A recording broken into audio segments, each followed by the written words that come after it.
Hello, magandang gabi po. Magandang umaga na pala. Tira, tirador. Tirada sa hating gabi. Ito ang ating katwiran ko na ngayon. Magiging title natin. So, ang ating pag-usapan po sa ngayon ay, ang tanong, pwede bang magsampa ng plunder laban kay Sara? Kasi may balak ang ombudsman na sampahan ng plunder case si Sara Duterte maliban sa impeachment na kaso na ginagawa nila. So ngayon bakit? Napakinggan ko si dating Justice Antonio Carpio. Parang alam mo, kung tutuusin tito ni Sara Duterte si Antonio Carpio. Kasi yung husband ni Sara ay si Manasseh Carpio ay pamangkin nila. Pero bakit mainit ang Carpio kay Sara Duterte? Yung tanong ko lang. Kahit nga si Kwan kahit nga si Conchita Carpio Morales, in-interview siya ni Karen Davila. Nag-express din siya na asar siya kay Sara Duterte.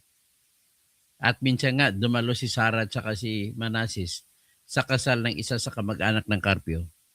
Ay, parang dead ma lang.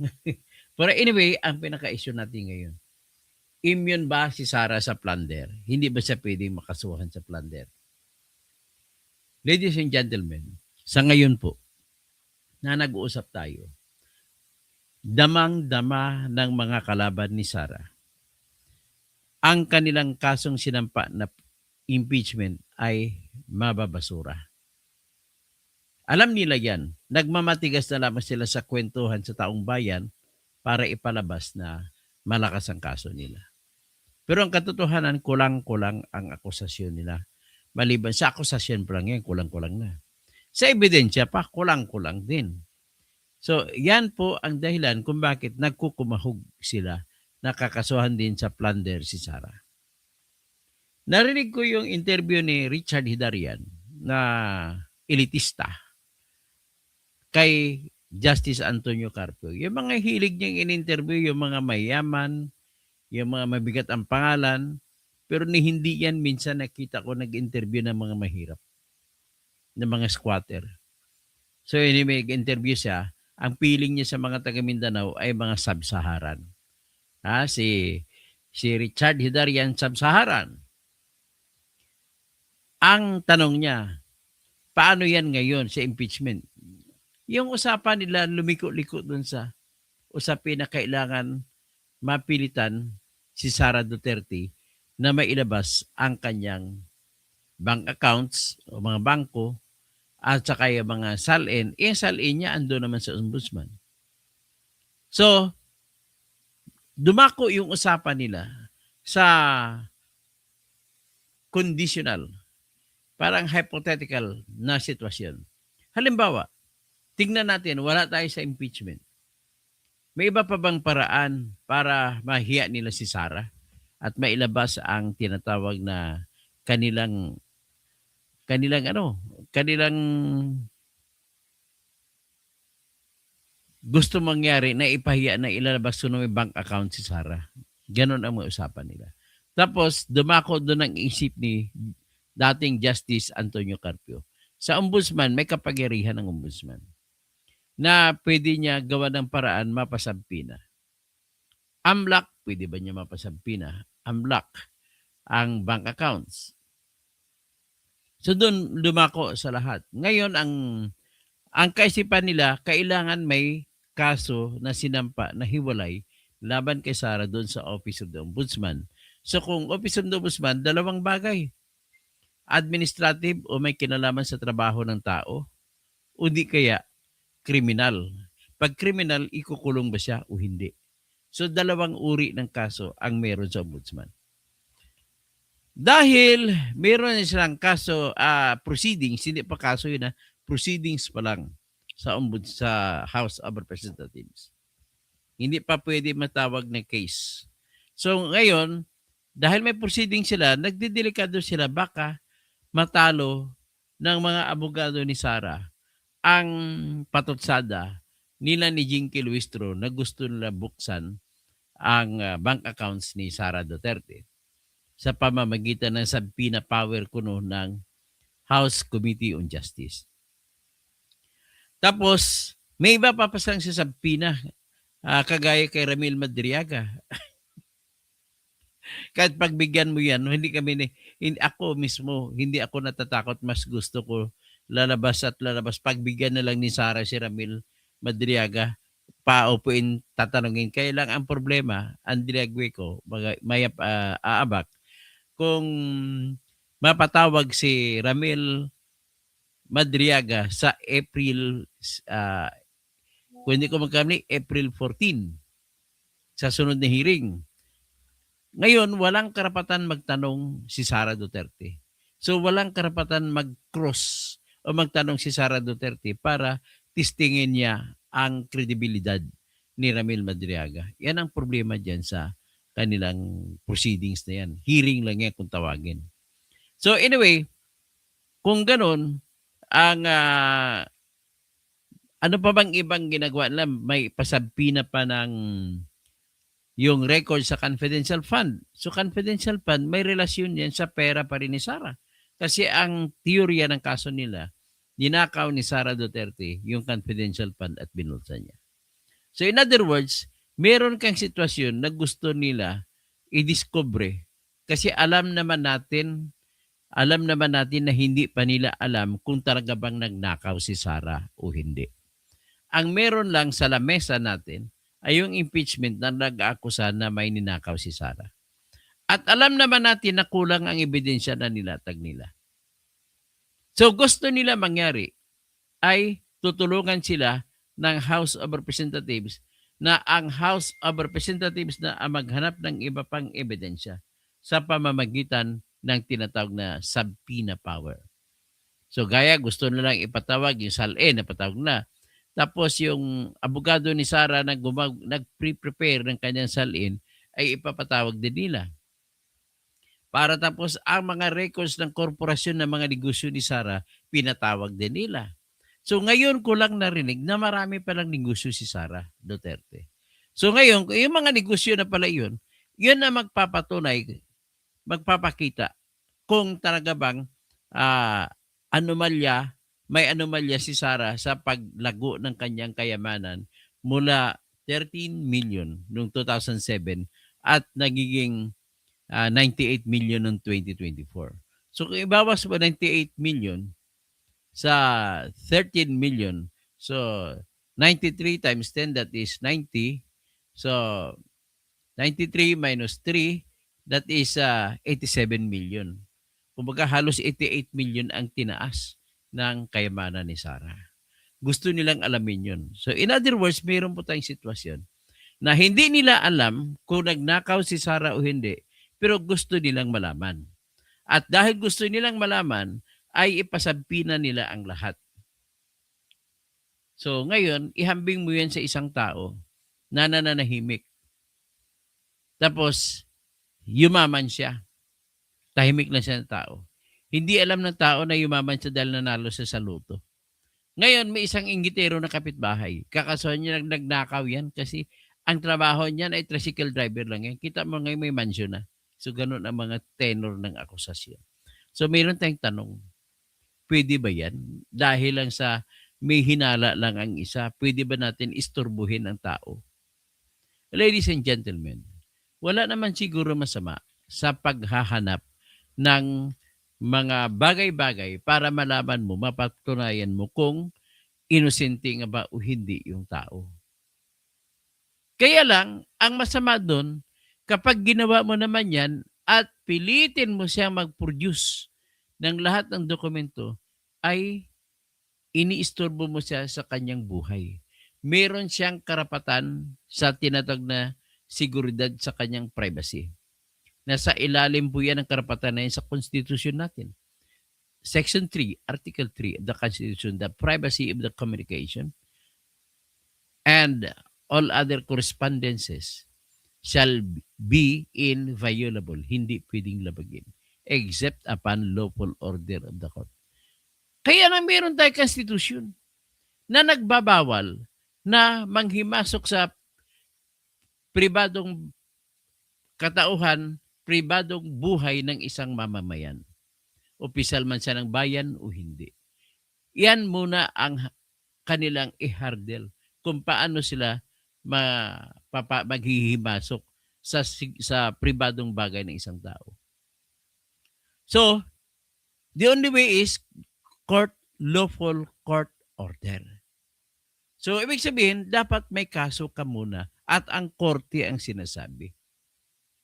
Ang korte po na magbibigay lamang ng warrant yan kung may probable cause. Kaugnay yan sa Section 2 ng Article 3 ng Constitution na nagsasabi po na walang warrant of arrest o walang search warrant na maaring mailabas maliban lamang sa probable cause na personal na alamin ng huwis. Nakabanggit dyan. So, ibig sabihin, huwis naman. So, ano ba ang tinatawag na bank records? Ano ba ang tinatawag na bank records? Ang bank records po ay pribadong bagay. So, sa Section 3 ng Article 3 ng Constitution, bawal maliban lang kung may court order.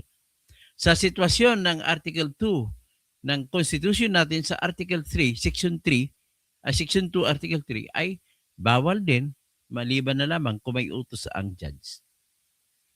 Ibig sabihin, sa dalawang sitwasyon, judge pa rin. Ngayon, ano ba yung ang bagay na hinihingi kay Lisa? Kay Sarah, patungkol doon sa kanyang salin. May connection siya sa kanyang bangko. Kinasuhan nila sa marami ko ng bank account si Sarah. And yet, hindi naman lang sinabi kung saan nanggaling yun yung mga bank accounts na yun. Kailangan ipaliwanag nila ang bank accounts na yun kung saan nanggaling para mailabas ngayon nila na legal pala nila na kinuha. Kasi po kapag illegal mo na kinuha ang bank records ng isang tao, makukulong ka sa paglabag mo sa Republic Act 1405. At hindi pa matatanggap na ebidensya ang kinuha mo sa paglabag sa kanyang privacy. Ganun po yun. So, ibig sabihin, nakalagay po sa Section 3 ng Article 3 ng ating Constitution ang anumang paglabag nitong probeso sa Section 3 at Section 2 ay magre-resulta sa ang mga ebidensya na makuha kahit sa anong paraan ay hindi pwedeng gamitin kahit sa ang kaso at kahit para sa ang pakay. Ganun po napakaklaro ng konstitusyon natin. So, itong hinuhop nila ni Ombudsman na pagpatuloy nila yung plunder case para hopefully ma-discover nila yung mga bank accounts ni Sarah. Well, ang tanong lang dito, immune ba si Sarah sa plunder? Kung sakasakali, ito po ang sagot dyan. Bago ko ilabas yung mga salita nila ni Mike Miko Clabano at saka ni Remulla, nais ko muna sabihin sa inyo na hindi po immune from suit or criminal suit. Kasama ang plunder, si Sara Duterte. So ano ngayon ang mangyari kung hindi siya immune from suit? Ito lang po ang mangyari. Sapagkat merong Section 2, Article 11 sa ating Constitution na nagsasabi ang mga impeachable officers ay kasama dyan si Sara Duterte, yung Vice Presidente. At sila ay matatanggal lamang sa trabaho nila kung maliban na lamang kung may tinatawag na culpable violation of the Constitution. Ano yung culpable violation of the Constitution? Kahit anong probeso sa Constitution kapag nilabag niya, pwede na siyang tanggalin. So kasama sa probeso yan ang Section 1, Article 3. Actually, the highest right of all the citizens and the individuals residing or located or found in the Philippines. Yan tinatawag na, no person shall be deprived of life, liberty, or property without due process of law. So ang tanong kung culpable violation of the Constitution, ano pang iba? Marami pa pong ibang mga probeso ng Constitution. Paglabag sa karapatan sa relihiyon, Nasama yan dyan ah, sa Section 5 ng Article 3 ng Constitution. Paglabag sa karapatan na makakuha ng public information, kasama din dyan, culpable violation of the Constitution din yan. Lahat, dami po, maraming klase. So, yan ang una na dahilan para pwede tanggalin. So, ano ibig sabihin? May be removed only, can be removed only by means of impeachment and conviction of the impeachment ground. So, ang unang ground ay culpable violation of the Constitution. Ang sunod na ground na pwede mong gamitin ay tinatawag na treason, pagtatraidor sa inang bayan. Ang sunod na ground ay graft and corruption. Sunod na ground ay bribery. Ang sunod na ground ay other high crimes, matataas na krimen, murder o whatever. At ang sunod na ground ay betrayal of public trust. Yan lamang po ang 6. Yung misdemeanor po, mantis, ay ginagamit lamang sa American system. Sa Amerika, ang impeachment pwedeng misdemeanor na gagamitin na pangtanggal sa opisyal nila. Pero dito sa Pilipinas, hindi kasapi ang misdemeanor. Kasi misdemeanor parang small crimes lang yan eh. So anyway, ngayon, sa confidential fund tayo tututok. At saka doon sa SAL-in violation. Nakikita nila na mahirapan sila laban kay Sara sa SAL-in violation tsaka sa confidential fund.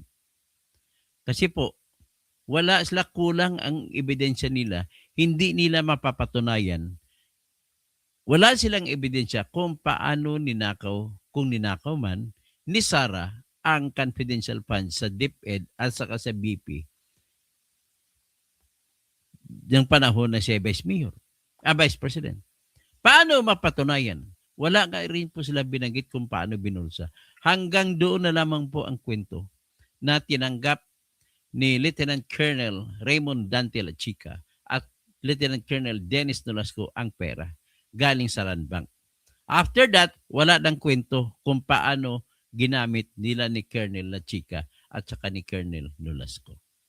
Bagkus, ang kasunod mo nakita, nagbigay ng resibo sila ni Colonel La Chica saka si Colonel Nolasco na ang mga pera ay napunta sa mga fake na pangalan ng mga tao. Tinatago talaga nila po yan ng mga military intelligence officers ang mga pangalan. Kasi ayaw nila na mangyari. Halimbawa, may nakausap sila NPA. Tapos nakakuha sila ng informasyon sa NPA. Ang informasyon nakuha na sa NPA dahil at the same time ay Education Secretary noon si Sara. So nakuha nila ngayon sa informasyon sa NPA kung sino ang kasapi nila na NPA ang naka-assign mag-recruit sa mga senior high school tsaka junior high school na magiging NPA. Yan po. So ngayon, kung babanggitin mo pangalan ng NPA member na tumanggap ng pera, kapalit kasi nagbibigay ng impormasyon yan, ibibigay ang kapalit ang pera. Cash to cash basis po yun. Hindi yun tumatanggap ng GCash kasi may record. Hindi tumatanggap ng bank book, hindi tumatanggap ng bank account na transfer. Hindi tumatanggap ng kahit ano pa, basta may record, walang resibo, hindi pumipirma ng resibo. Basta ibigay mo lang. Tiwala ka na lang sa isa't isa. So ngayon, ang unang binigyan ng NPA informant nila ni Dennis Nolasco tsaka ni Colonel Raymond Dante La Chica ay sikreto lang yun. So i-report nila na binigay nila kay Mary Grace Piatos. Nag-isip sila mag-imbento ng pangalan kung kanino binigay. So oras po na malaman kung sino yung nagbigay ng impormasyon ay malilintikan, papatayin ng NPA yan. O, tandaan nyo ba? Matanong ko kayo. Paano nalaman ng Army na nandoon yung mga rebelde na yung mga nagkakampanya para sa Kabataan Party List na si Representative Attorney Rene Luisco na yung 3 babae na nag-aral sa UP ay sila ang maraming namatay doon, sila ang isa sa mga namatay doon. Yung 3 babae na nag-aaral sa University of the Philippines. Yun pala, nandun sila nung binumbahan ng army ang lugar sa Mindoro kung saan na-site nila ang kampo ay namatay nandoon pala. May nagti-TikTok pa nga sila. Facebook, nag-ano pa sila. Mayroon pa sila mga reel, mga shorts. Nagba-vlogging pa sila. May vlogger sila nakasama ng NPA. So, do you think doon sa kanilang lugar na corner yon? Hindi ko maniniwala na makorner ng army sa pamamagitan ng AI kung saan ang lugar na yon. Kundi, nanggaling po yan sa confidential fund or intelligence fund na ginagamit ng sundalo para magtanong, para makakuha ng tamang sagot mula sa kasama nila mismo sa NPA. Alamin lang kung saan kayo nakalungga. So makikita na ngayon, may ibibigay na yung GPS. So ano lang normally ang binibigay dyan, bilang reklamador? Kinukuha lang, kapalit ng pera, ibibigay ang cellphone number niya. Para pag tawagan mo cellphone number, magre-rehistro ngayon kung saan sumasagot. Makikita mo na ngayon sa Global Positioning System ang longitude at saka latitude, degrees. Para masentro mo ngayon, ibibigay mo ngayon sa mga gunner ng ating mga 105. So pag-gunner nila, i-apply ngayon nila longitude saka latitude, sure ball na, hit. Kaya namatay ang 3 estudyante sa UP na mga babae na kumampanya pa kay Attorney Rene Luisco na naging kongresuman ng Kabataan Party List. Galit na galit nga yung OFW na nanay ng mga estudyante. Sasampahan nila ng kaso ang Kabataan Party List. Bakit napunta roon ang kanilang anak? So, yan po ang iba sa mga example po ng mga bagay kung paano nakuha mo ang mga informasyon yan. Hindi makukuha ng army yun kung wala kayong intelligence fund or confidential fund. Sample lamang yan ang kinikwento ko. Kagaya nito, magtataka ba kayo bakit sa panahon ni Noynoy Aquino, nalaman kung saan yung number 1 bomber sa buong Asia na si Marwan? Yun po, nakuha sa pamamagitan ng kapalit ng ang pagkarinig ko 60 million ang binigay sa kasama ni Marwan, kapalit ng cellphone number niya. At pag alamin kung saan siya, lugar niya kung saan siya that time, makikita na ngayon sa longitude, yung longitude at saka latitude. Pinuntahan na ngayon ng SAP 44. Ng mga SAP 44 doon na namatay. Eksakto ang target nila, pinpointed at napatay nila si Marwan. May bitbit sila na pruweba pagkamatay yung daliri ni Marwan mismo. Pero ang problema nila, na-corner sila doon. Kaya nag-reinforce itong mga ibang kumpanya ng SAF. Pero yung mga nag-reinforce, puro patay. Para lamang sila binaril ni baby na walang kalaban-laban. Yun po, kinikwento ko lang sa inyo kung paano kumuha ng confidential information. Para dyan ang mga confidential fund at intelligence fund. So ngayon, kung bubuksan natin at alamin natin sino si Miriglis Piatos, malalagay sa balag ng alanganin kung sino man yung tao na yun na nakapinangalanan nila ni Colonel Lachica tsaka ni Colonel Nolasco na Miriglis Piatos. Ang dami niyan. Mga peking pangalan lahat. So ngayon, magiging basihan ba ito na magiging plunder case? Kaya kung nagtaka na sila, nagpapanik sila kasi mukhang matatalo sila sa impeachment. Kasi bind you. Maglalabas ng utos ang Supreme Court. At malamang diyan kasi nilabag nila ang Section 5, Rule 3 ng House Impeachment Proceedings Rules. Matitiaro na naman sila. Hindi naman makapagpatuloy. So, nagpa-plan B sila. Na dito isasampa ang ibang mga kaso sa opisina ni Remulla. Ibig sabihin, nakita nyo na po yung pagtulong-tulong ng lahat na nasa kapangyarihan. Tinudo na nila, tinitik advantage na nila ang lahat. kung sinasamantala nila ang kanilang kapangyarihan. Parang natatanong nung araw na si Speaker Villarreal na isang waray na Speaker ng House of Representatives noong araw, no? Nung araw si Speaker Villarreal, siya po ang nagpauso ng salita. For what are we in power for? Kaya ibig sabihin, para saan pa dito tayo sa kapangyarihan? Para magnakaw. Yan po ang kanilang gustong gagawin. So nagsasamantala sila ngayon, nag-isip sila kung paano makasuhan si kanilang isang sugo na gamit nila, si Trillanes nagsampa ng plunder case. Ang binasihan niya, yung nakuha niya kuno ng mga bank accounts. For all you know, pag mapatunayan yan kung paano nakuha, kung illegal, kung totoo man yan, ay pwede maparusahan si Trillanes diyan, makulong. Pero kung hindi naman totoo yan, hindi mo pwede parusahan si Trillanes kasi hindi naman totoong bank records yan. Okay?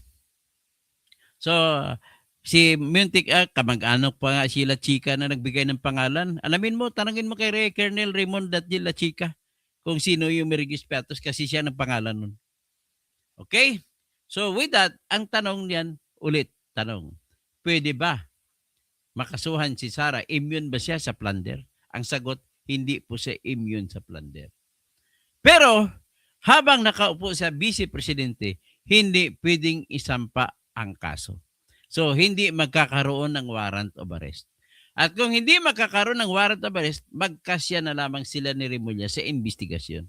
At yung kapangyarihan ng investigasyon ay hindi po dyan kasama yung pagsabpina ng mga records ng bangko. Kailangan korte lamang ang magbibigay ng utos.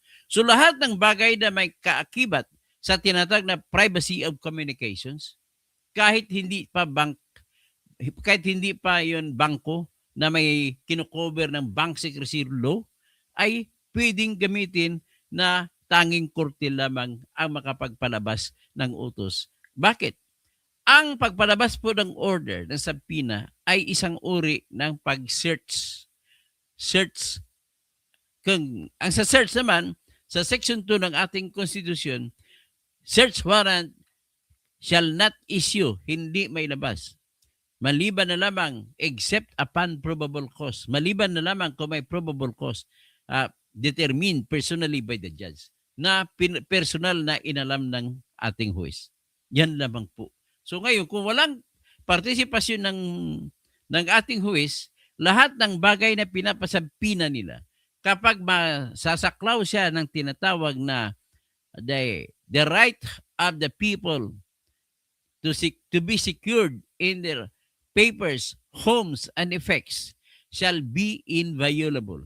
Kung kasama siya doon sa homes, papers, and effects, hindi pwedeng sabpina lamang ng House Committee on Justice. O di kaya, ombudsman lamang. Hindi po pwede. Kailangan korte lang ang makapagbigay ng utos.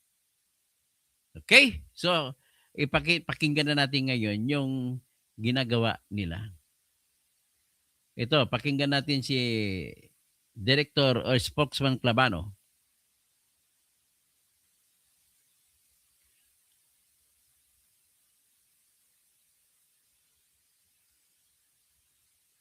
Impeachment proceedings, bumubulong din ng mga reklamo laban kay VP Sara sa Office of the Ombudsman.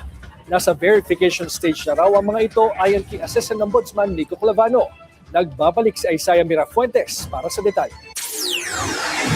Maliban sa Kamara, may patong-patong na reklamo rin na kinaharap si Vice President Sara Duterte sa Office of the Ombudsman. Kabilang sa mga nagsampa nito ay ang dating senador na si Antonio Trillanes IV. Subalit ayon sa Office of the Ombudsman, nagpapatuloy na rin ang investigasyon sa mga reklamo. The status of the complaints is that it's going through fact-finding investigation. In this stage, the teams that are assigned to the complaints are tasked to verify the allegations in the complaint, and they are meant to substantiate the gaps if ever there are any. Kabilang sa laman ng reklamo ay ang affidavit na nagpakilalang bagman ni Vice President Sara Duterte na si Remil Madriaga. Kasalukuyang nasa Camp Bagong Diwa si Madriaga dahil sa kasong kidnapping. Pero ayon sa Office of the Ombudsman, Bahagi ng fact-finding investigation ay ang makausap nila si Madriaga. Iginit din ni Clavano na hindi dapat husgahan ng pagiging witness ni Madriaga laban kay Vice President Duterte nang dahil siya ay isang bilanggo. It's really a matter of being able to interface with the actual witness, because if we rely on mere paper, mere allegations that are written down, as opposed to actually seeing the person and dialoguing with them, asking probing questions in a more comfortable setting, that it pales in comparison. Yeah. Right? So I think that would be the best way to see the credibility. Una naman ang itinanggi ni VP Duterte na kilala niya si Madriaga. Pinabulaanan na rin ng kanyang legal camp ang mga akusasyon ng nagpakilalang bagman dahil sa nila ay inconsistencies nito. Samantala, siniguro ng opisina ng Ombudsman na kumpleto ang hawak nilang Statement of Assets, Liabilities and Net Worth o SALE ni Duterte.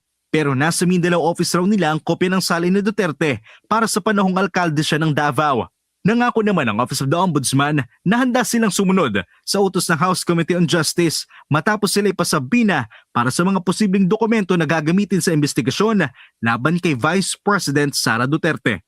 Para sa Agenda Weekend, Isaiah Mirafuentes. So, yan ang katibayan din, yung mga kwentong yan, na nagpasabina sila, ay patunay din po na kulang sila sa ebidensya. Kasi kung sapat sila sa ebidensya, di nagpalabas na hindi na sa nila kailangan ang sabina. Kaya lang ang ebidensya na wala talaga silang ebidensya. Okay? Ang pakinggan naman natin dito, ang ano pala, no? Sino pa? Si Trillanes. Ito nagsampa nung panahon si Trillanes. Yung sinungaling na taong ito. Lahat na lang pa. Ang dami-dami. Tapos napansin nyo maraming mga reporter kumukover kay Trillanes. Ibig sabihin po, binibigyan niya mga reporter dyan bawat isa tag 5,000.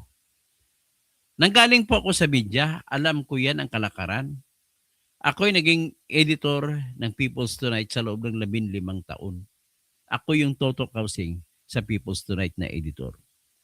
At alam ko po yan, sa tuwing mag-imbita ang mga politiko na mayroon silang ilalahad na mga anonsyo, ay namimigay po sila ng pera doon sa restaurant. Ganun po yan. Pakinggan, tingnan natin ito.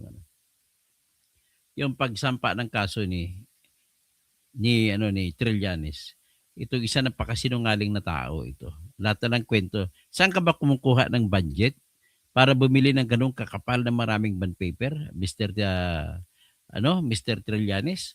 Saan ka ba kumukuha ng pera para makapunta ka sa Dihig? Alam mo, magkano ba pamasahe pag pumunta ka sa Dihig?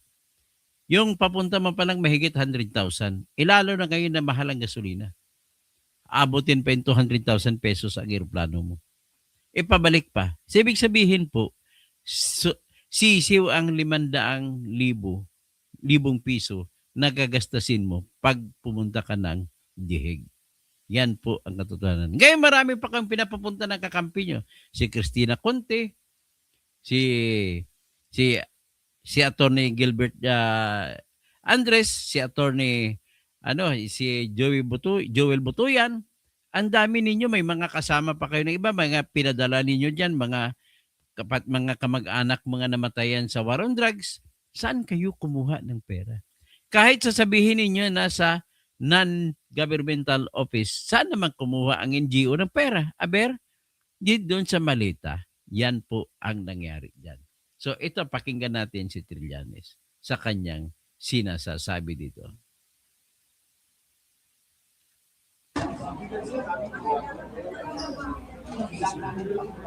Ayan, dami-dami ang papel. Isang set yan Ito po yung kaso niya na plunder laban kay Sara Duterte. Pangalawang set. Ang dami Ilang rim ng bond paper yan?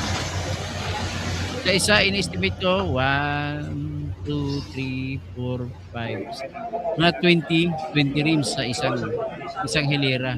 So 20 rims times ilang piraso yun. Ang dami. Ulitin natin tingnan natin. 20 rims, ilang piraso yun? Mga 20 bin. 20 times 20. 400 rims. So 400 rims, magkano ang isang rim? 300 pesos. So, 400 times 3, that is 1,200. Tapos, plus 120,000 pesos po ang gastos sa bond paper pa lang. Ganon karami. Tapos may mga reporter pa kumover. Bawat isa niya naghumahawak ng kamera, may 5,000 yan bawat isa na binibigay. Saan kumukuha si Trillanes ng ganon? Tapos may kwento pa siya. Style niya talaga. Pagpipilitan niya, kunwari totoo siya.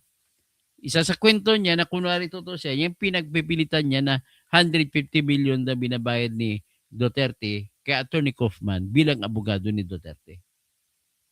Eh di namumulubi na si Duterte kasi ilang buwan na ngayon, 1 year na, 12 buwan.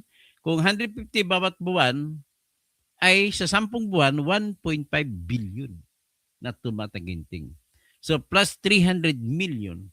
So 1.8 billion ang naubos na ni Duterte na binigay kay Kaufman kung totoo man yun. Saan kukuha yung mama ng pera? Grabe yung mga mahilig ka talaga gumawa ng kwento, Trillanes. Napakasinungaling mong tao ka. So anyway, dito po natin nakikita yung pagsasamantala nila ng kanilang kapangyarihan. So, ito, isa pa, pakinggan natin ito may isa pang sinabi ni careful in how to investigate. Ito si Clabano nagpaliwanag. Mas maganda siguro si Boying Rimulya ang ipalabas natin. Pakinggan natin si Boying Rimulya patungkol sa kasong ito. Napilit nila pinapagalaw ang kaso laban kay Sara. Kahit na may impeachment na ngani, bakit isasama pang yung plunder? Hindi sila sigurado sa mga kaso na kaya ala chamba nagdidisabog style. Ang tawag diyan ay log rolling. Hindi kaya shotgun style ng pag-imbestiga. Ito.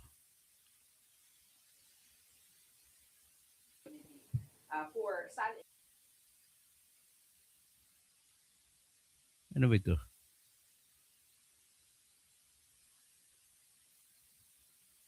Ano ba ito? Ba't ayaw mag-on? Sa VP Sara, ano po magiging response dito ng Office of the Ombudsman?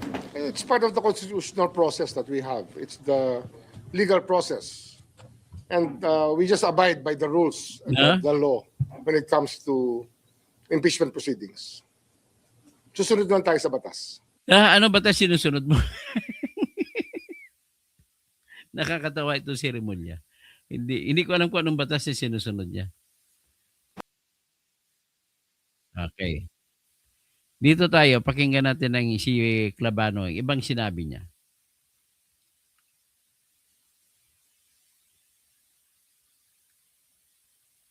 Yan.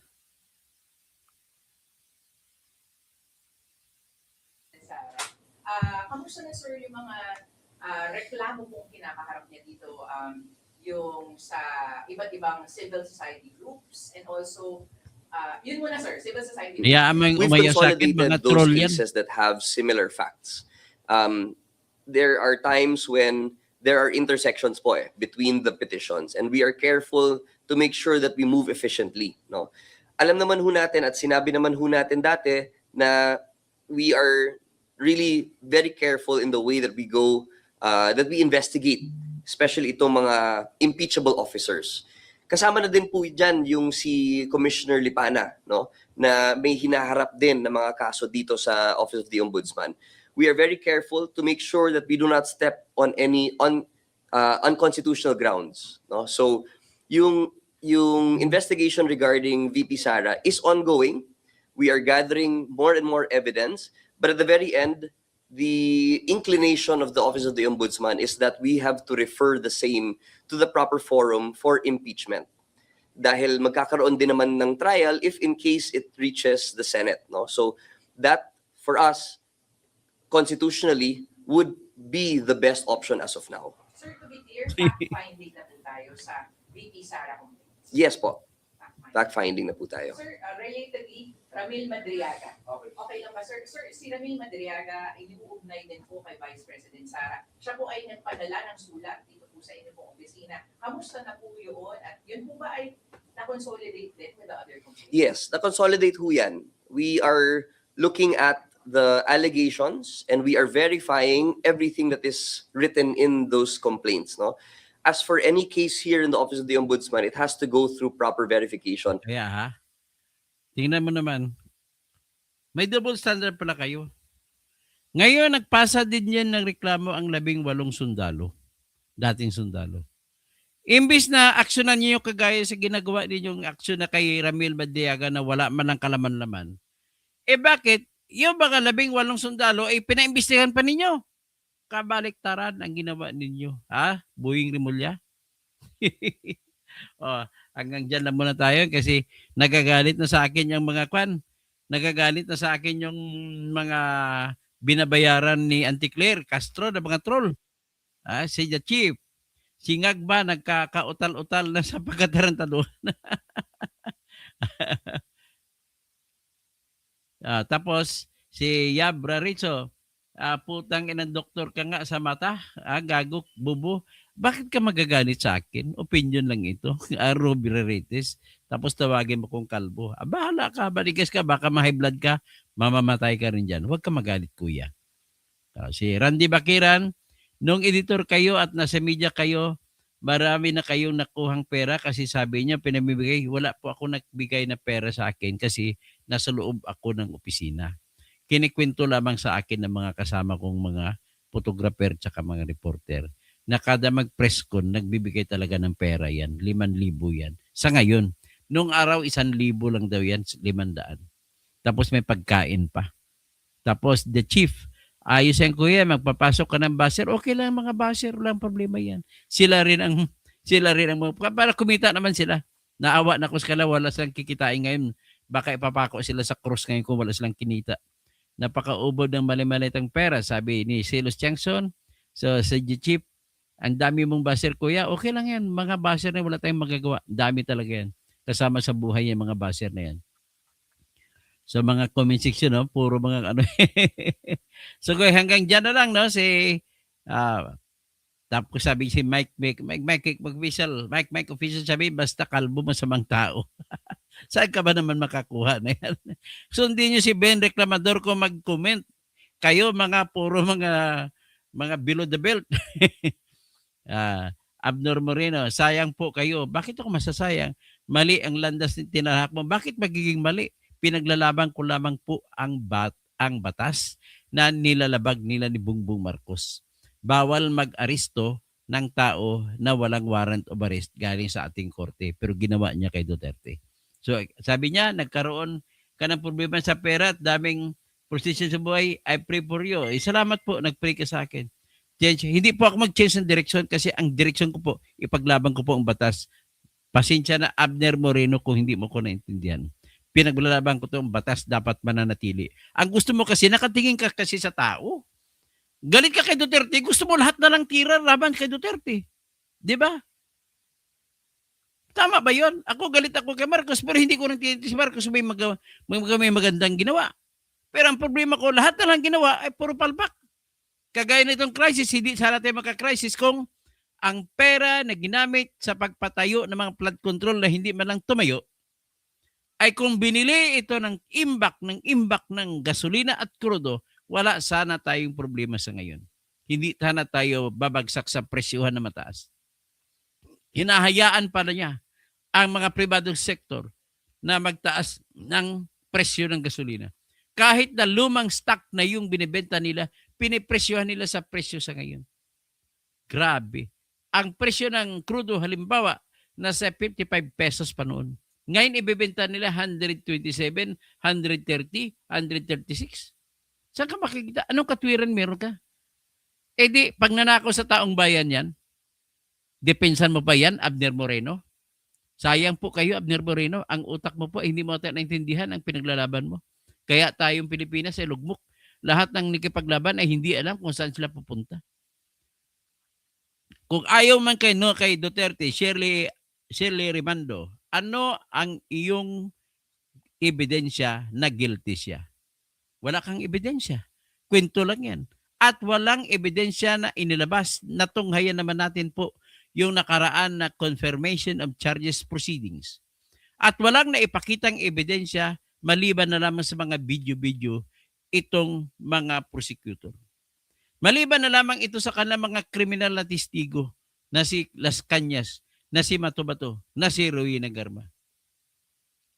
At wala silang naipakitang ebidensya na direktamente na si Duterte mismo nag-utos pumatay. At naipakita naman ni Attorney Kaufman na yung ginagamit na mga video ng mga prosecutor laban kay Duterte ay yung mga video na pinutol-putol. Pinresenta sa balita sa mainstream media natin at nilabas lamang ang bahagi ng video na nagsasalita si Duterte nag-speech. Kill, kill, kill! Hindi pinakita ang dulo ng video na nagsasabi, but if you kill, be sure you do it justifiably. Or else there will be a hell to pay for you. Ganun po sinabi ng buong sa video ni Duterte. Kaya maging patas naman tayo. Kung gusto nyo maging patas ang buhay natin, maging patas din kayo tumingin sa tao. Okay? Kung criminal, mayroon din tinatawag na rights of the accused. Kahit criminal pa rin yan, ay kailangan igalang mo. Hindi po ako binrekomendador tumatanggap ng pera. Eric, nasapat naman po ang kinikita ko sa sarili kong pamamaraan para makakain. Si Madel, hoy, saan na ang pera ng mamamayan na mali-malita na ka ni Bubu Marcos? Oy, tanungin mo si Marcos po. Si Marcos lang makasagot niya kung saan. Ray De Palma, Atty. Toto, tulungan nyo na lang si Sara, sabihin nyo na harapin ang kaso. Hinaharap niya ang problema lang, Ray De Palma, ang mga abogado niya yung ayaw. Gets mo? Pag ikaw may kaso, Ray De Palma, susundin mo rin ang utos sa iyo ng abogado mo. Kasi mas alam ng abogado mo kung ano ang gagawin. Ang abogado po normally hindi sumusugal. Namimili, ako abogado ako, namimili ako ng depensa na hindi ko ilalagay sa pagsubok ang aking kliyente kasi iniisip ko ang kliyente ko hindi rin nagsasabi sa akin ng totoo ng lahat. Ganun lamang po yan. Sabi ni Ben Recmador, kung ang BP mahirap panagutin, mas lalo na ang presidente. Kalbo, bakit maalis ka sa abogado? Maalis, ano ba, mintik la chika? Kamag-anak mo ba talaga si Colonel Raymond Dante la chika? May tinatawag pong disbarment na may pagkakamali ako na nag-post lang po ako sa Facebook ng isang kaso. Ang sabi ng Supreme Court, bawal po mag-post sa Facebook. Okay? Kapag hindi pa nakaso sa ombudsman. Nakaso ko naman sa ombudsman. Kaya lang, it's another matter kung makipaglaban pa ko ron. So, Ray De Palma, attorney, si Sara, ang nagsasamantala sa kapangyarihan. Hindi po siya nagsasamantala. Pasensya ka na, Ray De Palma. Nagsasamantala itong guming-imbento ng kaso. Kulang-kulang ang pagkabanggit sa akusasyon laban kay Sara sa impeachment and yet pinapapasa nila. Ganun lamang po yan. Okay? Pero siyempre, Roderick de Guzman, immune si Inday sa kawalang hiyaan, walang kwenta ng mga, ang inyong mga logic po, ang babaw. Ito, baka medyo maganda pa itong pagkakwento ni Pedrito Fidel, matalino pa ito siguro. Basahin natin. Although impeachable officer si Sara and that she could only be removed for being impeached and found guilty, it does not mean that she could not be sued criminally during her, hindi po siya makasuhan during her incumbency. Yan po ang kaibahan. Kasi oras na sinampa mo, tinanggap na ng korte, papasok na po yung elemento na kasama sa parusa ay yung pagtatanggal sa kanya sa pwesto. Okay? So that cannot be allowed. Kaya, tingnan ninyo, si Erap Estrada, sinampahan ng kasong plunder pagkatapos na siya ma-impeach nang matanggal sa pwesto. Si Renato Corona, sinampahan ng kaso sa paglabag sa salin matapos na siya ay na-impeach. Sino pang iba? Ang hindi na kasuhan diyan si Lourdes Sereno, dating Chief Justice, na natanggal pero hindi siya kinasuhan kasi ang paglabag lamang niya ay SALN violation na hindi siya nakapagsampa. Pero walang sa kasong sinampa. At balikan natin yung kay Renato Corona. Sinampahan siya ng kaso sa unexplained wealth dahil sana hindi daw niya naisama sa SALN. Ang resulta, inabsuelto ng Sandigan Bayan, si Renato Corona, na wala pala siyang unexplained wealth. Ganun po ang decision nun. So hanggang dyan lang muna tayo ngayon. Magandang gabi po sa inyo lahat.